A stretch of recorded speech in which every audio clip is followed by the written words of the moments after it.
A Alemanha vai às urnas hoje para definir seu próximo chanceler, que no país exerce a função de chefe de governo. Urian Fancelli, mestre em Relações Internacionais, esclarece ao Jornal da Manhã o que está em jogo neste pleito, né, Urian? Bom dia para você. Oi, Patrícia, bom dia. A gente sabe que a Alemanha perdeu aí a posição, o crescimento nos últimos 2 anos, e a economia, quando vai mal, implica diretamente na política, né? Nesse caso, o que a gente pode esperar? Bom, a Alemanha ela está já estagnada já há pelo menos 2 anos e as pessoas têm notado cada vez mais uma piora na qualidade de vida. Isso, obviamente, acaba sendo convertido em insatisfação política. Então, como consequência disso, o que aconteceu?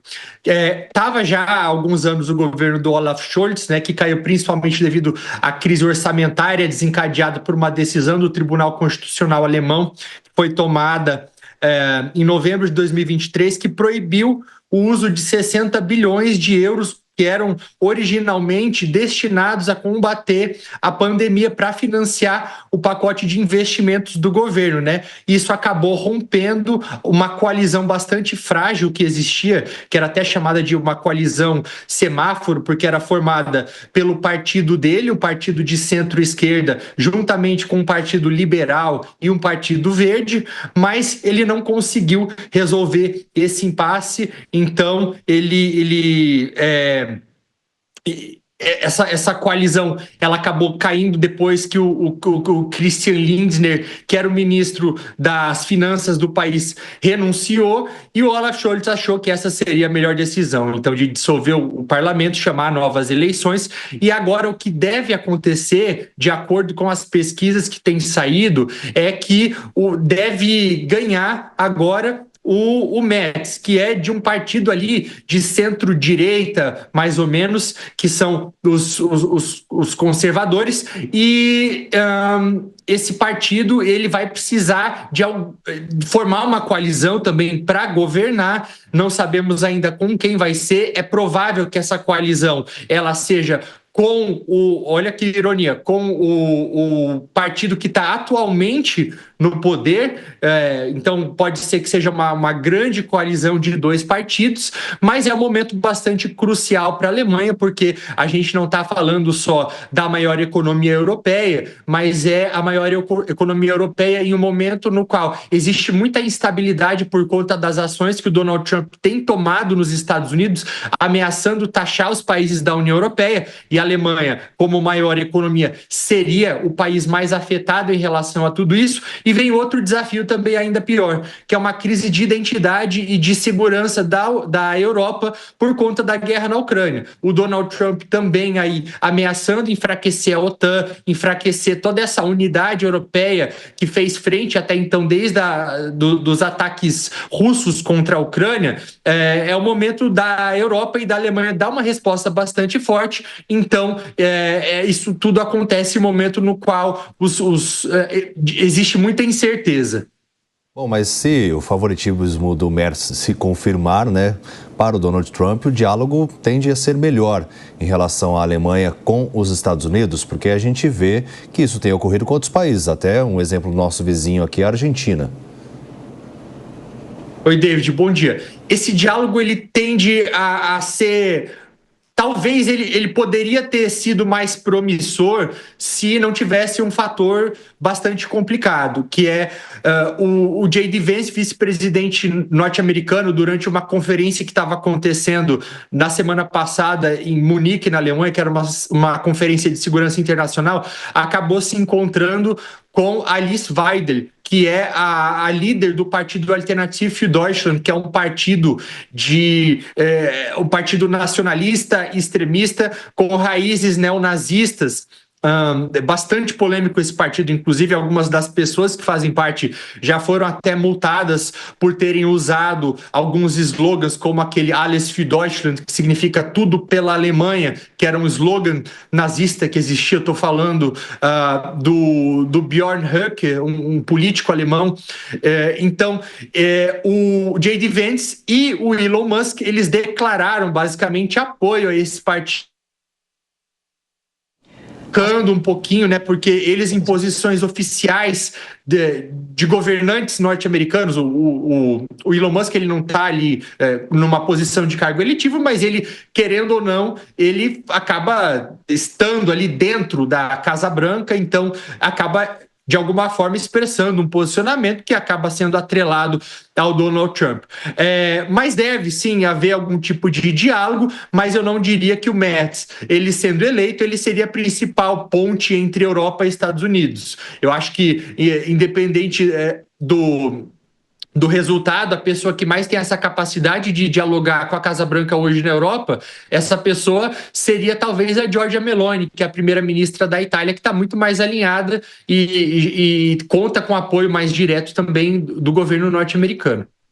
Urian, eu convido agora o Luca Bassani, que mora em Berlim, ele também que é cientista político, nosso correspondente na Europa, para falar um pouco sobre o clima das eleições. Você que está em Munique, né, está fazendo essa cobertura. Qual é a sensação, assim, dessas eleições? A gente viu um crescimento aí da extrema-direita, as questões migratórias e também uma economia que vai mal nos últimos 2 anos.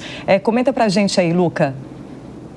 Bom dia novamente, Patrícia, Urian, todos que nos acompanham. O clima aqui na Alemanha, ele ficou bastante tenso durante os últimos meses por conta de alguns atentados que aconteceram aqui, tanto em Munique quanto em Aschaffenburg e outras cidades pela Alemanha. Isso fez com que o debate sobre a imigração ficasse mais acalorado e os partidos mais conservadores, até os nacionalistas, no caso da AfD, ganhassem uma maior projeção. Aquilo que nós vemos, e o Urian colocou muito bem, é que não se sabe qual será a coalizão governista. Afinal, o candidato da CDU, dos partidos democrata cristão, Friedrich Merz, tende a ser o novo chanceler, mas não sabemos se será uma coalizão feita com os verdes ou com os sociais-democratas. Afinal, a matemática precisa chegar a 50% mais um. Por enquanto, o que os números mostram que os conservadores estariam por volta de 30% a 32%, sociais-democratas na faixa dos 15% e os verdes na faixa dos 13%. Então, aí precisaria saber se só 2 partidos seriam suficientes para 50% ou se 3 partidos. E é interessante a gente ver que aqui na Alemanha tem uma espécie de política do Brandwand, que eles chamam, né, do cordão sanitário, que nenhum partido publicamente se compromete a fazer uma coalizão com a AfD. E eu gostaria até de perguntar para o Urian se ele acha que, por conta dessa votação expressiva que é prevista para a AfD, por volta de 20%, 22%, se essa política do cordão sanitário será possível no próximo ciclo eleitoral. Afinal, estamos falando aí de quase 1/4, 1/5 da população votando por esse partido. É difícil ignorar essa voz dentro da política alemã, por mais que os partidos tradicionais tentem se comprometer a não fazer uma coalizão nacional com eles, como foi prometido durante esse período da votação, né?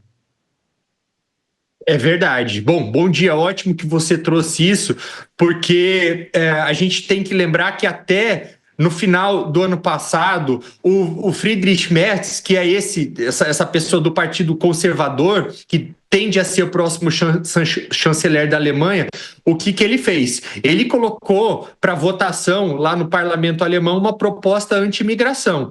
Era uma proposta que tinha como objetivo sinalizar para aquele eleitorado que realmente acredita que a imigração é um grande problema para a Alemanha. Ele tentou com isso mostrar para as pessoas mais à direita que ele também teria propostas para isso.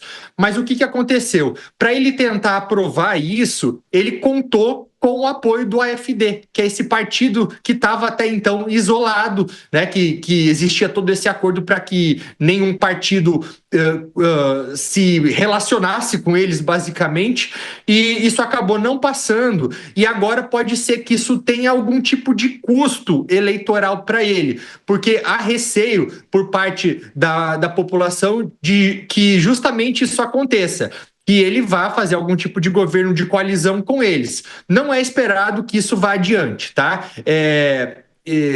Não é porque eu acredito que deve continuar aquilo que acontecia até então, dos partidos tentarem isolar o AfD, mas eu acho que essa foi uma jogada que não deu muito certo, porque ao ao cortar esse cordão sanitário naquela bravata eleitoreira que ele tentou fazer, ao tentar cortar esse isolamento, ele que tem um perfil bastante, talvez negociador, ele que era ali um advogado também que representava grandes empresas, né? Ele acaba mostrando uma característica que foi vista por alguns alemães como quase que oportunista, quase como que ele tivesse disposição a qualquer coisa para alcançar seus objetivos. E na Alemanha, se a gente levar em conta os dados que nós temos olhado, apesar dessa grande ascensão da AfD, com quase 20% de intenções de votos, ou até mesmo da aliança Sarah Wagenknecht, que é um partido de extrema esquerda, que já desponta ali com 5% mais ou menos de intenções de votos, que tem a possibilidade de entrar no parlamento alemão pela primeira vez, a maior parte dos alemães, ainda como um todo, ainda acreditam em uma política mais de centro, centro-esquerda, centro-direita e refutam o radicalismo. Então, não é algo que deve acontecer, uma coalizão com a extrema-direita. Urian, vou agregar na nossa conversa também os nossos analistas, o Sérgio Zagarino e o Gesualdo Almeida, começando pelo Sérgio. Bom dia, Urian. Estava ouvindo atentamente aqui sua explanação em relação às eleições na Alemanha. Me chama muita atenção essa questão que acontece lá, que também muitas vezes acontece aqui no Brasil.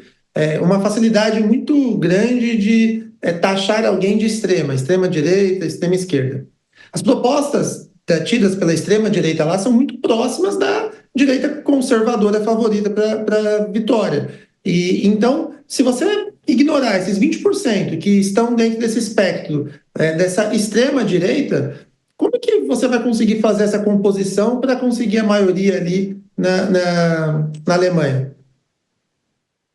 Então, algumas das propostas que têm a ver são um pouco aí de rejeição em relação à imigração. Acontece que as soluções propostas, elas acabam ainda sendo bastante diferentes. Você não vai ver um partido de direita tradicional ou de centro-direita entregando panfletos falando que imitam passagens de aviões para as pessoas, mostrando que os imigrantes ou descendentes de imigrantes vão ser deportados. E vale lembrar também que a Alemanha, tendo toda aquela história do nazismo, do Holocausto, eles enxergam para movimentos extremistas que bebem das fontes do neonazismo de maneira diferente. Então, na Alemanha, tudo isso é um assunto bastante delicado. Vale ressaltar também que a gente não está observando apenas uma ascensão da extrema-direita. Como eu disse, existe também um crescimento bastante razoável da extrema-esquerda, que tem muitas semelhanças, acreditem ou não, com a extrema-direita do país. Os dois extremos é como se eles acabassem se encontrando em algum lugar.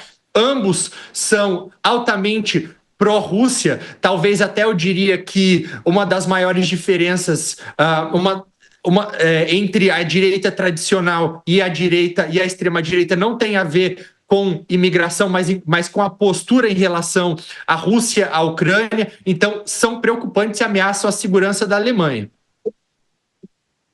Urian, bom dia. Muito obrigado pela sua participação. Urian, o fato da Alemanha estar na centro-direita não é novo na história. A própria Angela Merkel, que antecedia o atual governante, era de centro-direita, Helmut Kohl e tantos outros. No pós-Segunda Guerra Mundial, parece que a Alemanha é muito mais centro-direita do que qualquer outro espectro político. Porém, será que a história está se repetindo? A criação do inimigo comum, o inimigo contra a pátria, aquele discurso de patriotismo, de nacionalismo, a crise econômica que fez gerar o nazismo e o fascismo no passado, e um governo que toma o poder, assim como Hindenburg tomou o poder antes de Hitler, o poder que virá agora, também um poder fragilizado. A história de 90 anos atrás está se repetindo? Bom dia. Eu acho difícil a gente traçar um paralelo direto, mas é impossível ignorar que há alguns elementos que parecem ser bastante similares. De fato, não vejo que o país vai ter no curto prazo algum tipo de problema com a direita tradicional ou a centro-direita chegando ao poder, até mesmo porque eles vão precisar do apoio de outros partidos moderados para governar. Eu acho que o que tem chamado a atenção agora é justamente a ascensão desse partido, da AfD, que deve contar com os votos de quase 1/5 do eleitorado alemão. Então, eu acho que é isso que preocupa, né?